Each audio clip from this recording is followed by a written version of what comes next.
everybody. Hope you're doing well. In my video last week, I left off where I had just finished doing some revarnishing work on the headliner in my main salon. And where I left off, I was at a point where I could either finish that project off and call it done and move on to just doing normal things, or I could continue on with some other boat projects. And that decision was pretty much predicated by the events of going on at the time with COVID and the lockdown in California, as well as across the country and other parts of the world.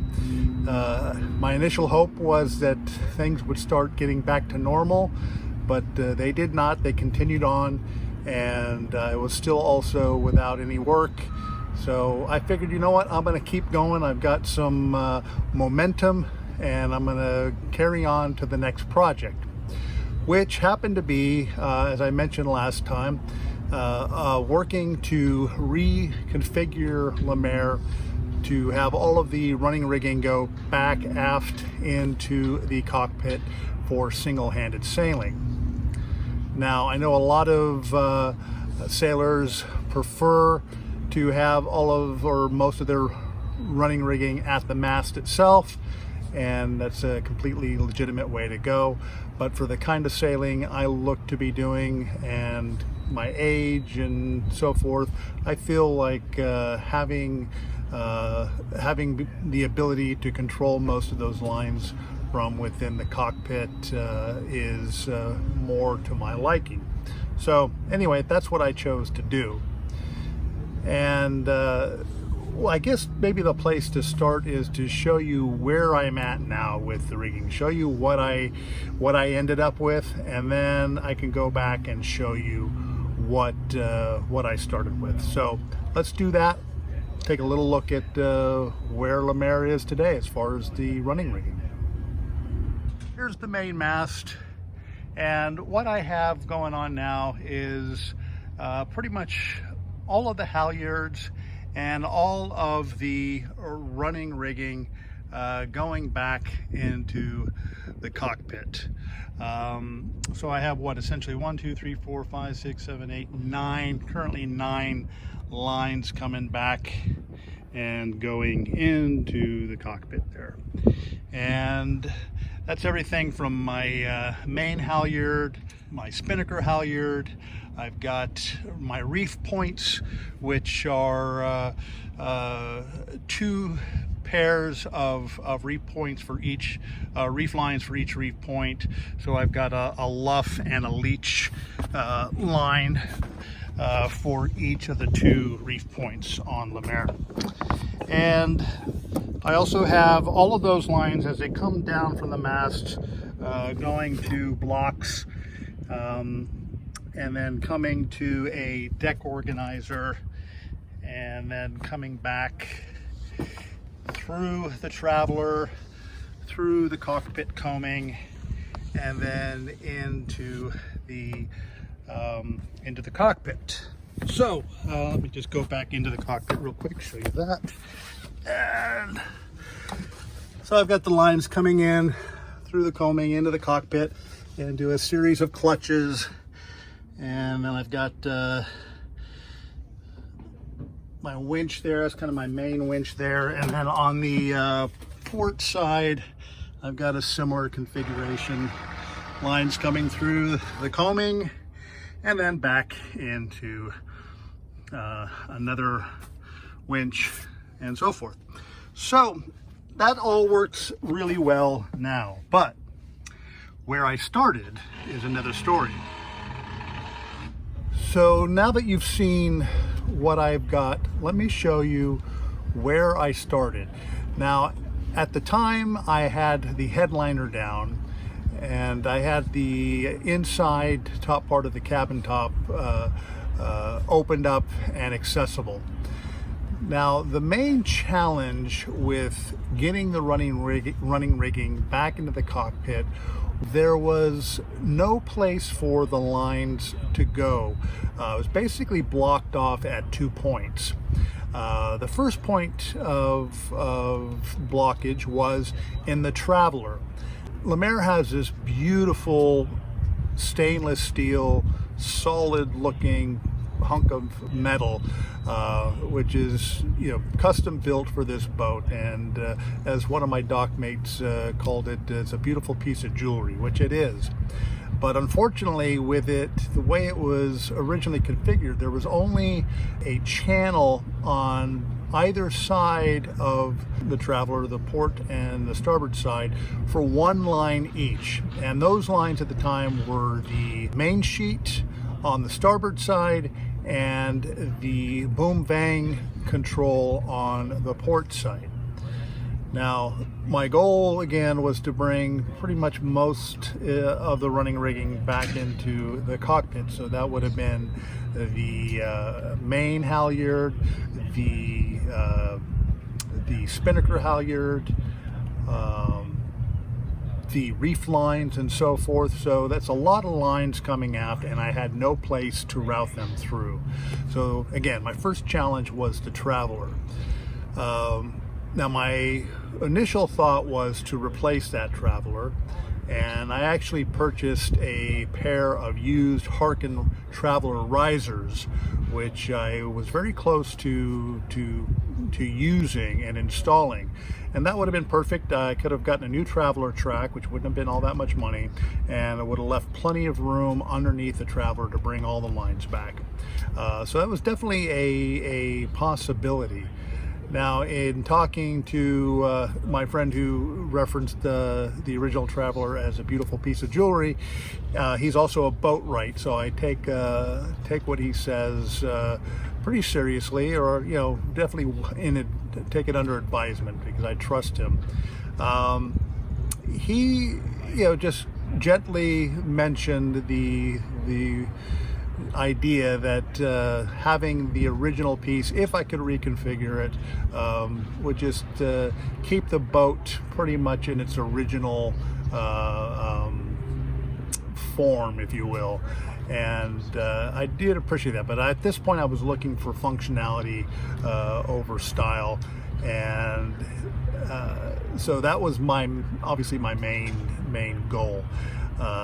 So I did definitely give a lot of consideration to that, and I came to the conclusion that I could always try to have the channels in the Traveler cut the way that I needed them to, and if for some reason that didn't work, then I always had the Harken risers as an alternative. Now, the concerns about cutting into the original Traveler system was I couldn't really get in to see what was in there. I mean, I had a pretty good idea. I know how it was mounted. It's basically through bolted from underneath the cabin top into the Traveler system, but I didn't know what was inside, what I'd be looking at. So I figured, you know what, it costs, well, it was relatively inexpensive, I should say, to have these channels cut. So I marked the channels out, took them to a local metal shop that I have do my work for me, and basically left it with them to cut out the channels. So while that was being done, the next challenge I had was the cockpit combing. Now, the way that the combing was built on the original boat, it also had a channel on both sides that basically matched up to the channels that were on the original Traveler to allow the main sheet and the boom bang lines back, but that was it.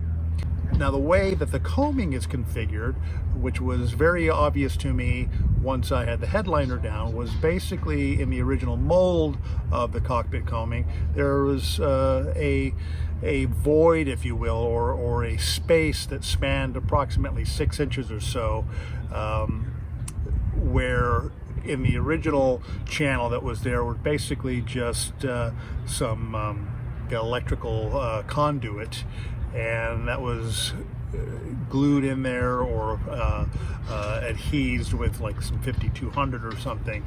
And So that's what was originally there. So I needed to widen those channels to allow for multiple lines. Now, the first thing I thought was, well, why don't I just add additional conduit to that? And I just thought that would look really funky, and also would be very limiting. I'd have to really make sure that every line coming into those conduits was very exacting, so there'd be no chafing. But again, since I wasn't really wild about even the look on that thing, I really came to the conclusion that I had to build into this a wide enough channel as kind of a monolith structure, if you will, in order to be structurally sound, to be watertight, and to give me the space necessary to bring the lines back. So that was the goal, was to create a channel, a fiberglass channel that I could insert into some cutouts that I made and epoxy that in there. So I made one as kind of a prototype. I made a form out of some conduit and basically screwed those together to give me the width that I needed, and wrapped that with some 1708 and epoxy. It came out okay. It certainly gave me proof of concept, but it was a pretty inelegant the way that it came out, so I knew I could do better. So I refined the form that I made. Again, I started with some conduit, but I made it much more sturdier, much more precise, and in the voids where the conduit meet, I filled that with fairing compound, and I did a couple layers of that and got it really smooth.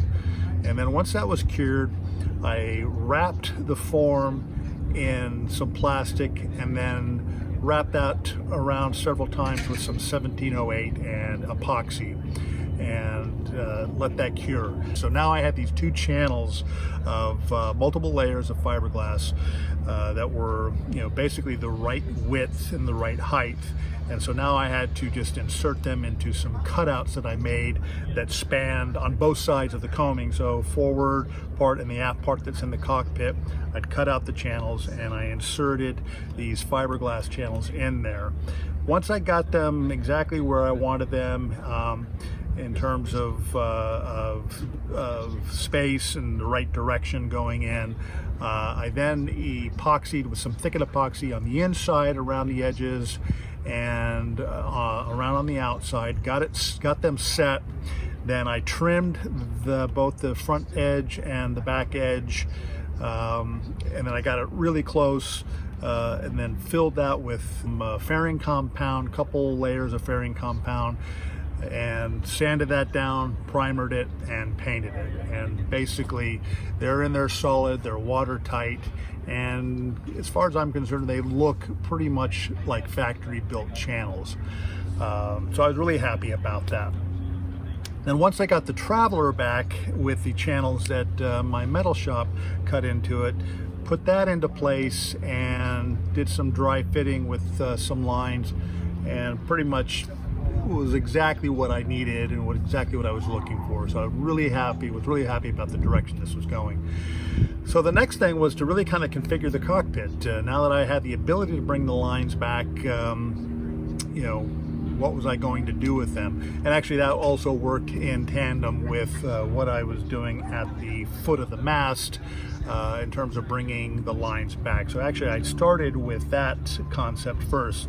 So the first thing I did was I had to play with the blocks at the foot of the mast. Now the mast foot that's there currently, the original one, had some places where I could attach some blocks to, but there were not enough of them and they weren't really in the position that I needed them in. So what I ended up doing was getting a couple of Garhauer mast foot plates that they make. They're basically flanges. They make a couple, they make full plates, and then they made these flanges. So I got the two of the flanges, put them on either side of the mast, attached them, through bolted them basically into the deck, and secured them and made sure they were watertight and everything. So really happy about that. They're very strong, solid. So then I attached the blocks to that, and then brought them back to some new deck organizers that I put on, some Harken deck organizers. The original organizers that were on there only had 2 shivs each, so certainly not enough. So replaced those, had to do some fiberglass work and epoxy works to fill up the old holes, drill in some new holes, backfilled those with thickened epoxy so that when I was drilling through, there'd be no exposed core surrounding the through bolt. That was all thickened epoxy around there, which is generally how I do any kind of holes that are going into the deck. So I got my lines coming back in the direction that I wanted, through the Traveler, through the channel on the combing, and into the cockpit. And then I set out to put in a variety of rope clutches in the positions that I needed them in, and got that all set up and basically working really well now. I did replace the main winch that I had on the cabin top. I had a smaller Anderson, so now I've bought a used Harken that's there. It's a little bigger and a little more appropriate for raising the main and so forth. But at this point, I'm really pleased with the way it turned out. I had a vision in my mind of what I wanted, and it just took some courage and a lot of thinking and planning to make it happen. So yeah, so that project turned out really good. It took a while to do. By this time, I think I was into August or so, maybe September by the time I finished that up. But again, I'd been looking for work all during that time and nothing was happening, so I feel like I was making some forward progress on the boat. So that project is now done. So anyway, that's it. Stay tuned next time for the next big project that I'm going to get into, which is dealing with my 5-foot deep bilge. But that's it for now. So if you like this video, please give it a thumbs up. That really helps. And if you haven't yet, please subscribe to my channel, and I'll see you next time around. Take care. Bye.